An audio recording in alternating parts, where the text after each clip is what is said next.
இந்த மாதிரி ஐட்டம்ஸ்லலாம் கழுவும் போது எனக்கு அவ்வளோ சோம்பேறியாக இருக்கும். ஆனால் திரும்ப அதை எடுத்து ஃபிட் பண்ணி ஆர்கனைஸ் பண்ணுறதுனா எங்கேருந்து தான் வருமோ சுறுசுறுப்பு. இந்த காய்கறி போட்டு வைக்கிற கூட ஒரு தூசு மண்ணுமா இருந்துச்சு. அதை நல்லா வாஷ் பண்ணி எடுத்துட்டு எல்லாத்தையும் ஃபிட் பண்ணிவிட்டு பேசிக் ஐட்டமான வெங்காயம், தக்காளி, பொட்டேட்டோ இதை மட்டும் வாங்கி ஸ்டோர் பண்ணி வச்சுக்கிட்டேன்.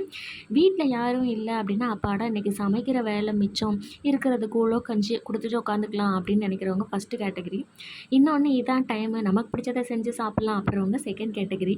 நான் வந்து செகண்ட் கேட்டகரி. யாருமே இல்லாதப்ப தான் நான் கருவாடு குழம்புலாம் செஞ்சு சாப்பிட முடியும் அப்படின்ட்டு இன்றைக்கி எனக்கு ரொம்ப பிடிச்ச கருவாட்டு குழம்பு தான் செஞ்சுருந்தேன். ஆஃப்டர் டெலிவரி 1 இயருக்கு அப்புறமா நான் இன்றைக்கி தான் செஞ்சுருக்கேன். எனக்கு வாழை கருவாடு தான் கிடச்சிது. டேஸ்ட்டு சூப்பராக இருந்துச்சு. குழம்ப வந்து நல்லா சுண்ட வச்சு சுட சுட சாதத்து கூட போட்டு சாப்பிடணும். குழம்பு வந்து கொஞ்சமாக ஊற்றி தொட்டு பிசைஞ்சுக்கிற மாதிரி இருக்கணும். அப்போ தான் இதுக்கு வந்து டேஸ்ட்டு சூப்பராக இருக்கும். நல்லா சூடாக சாதத்து கூட கருவாடு குழம்பும் போட்டு கூடவே ஒரு முட்டையும் வச்சு சூப்பராக சாப்பிட்டு முடிச்சிட்டேன்.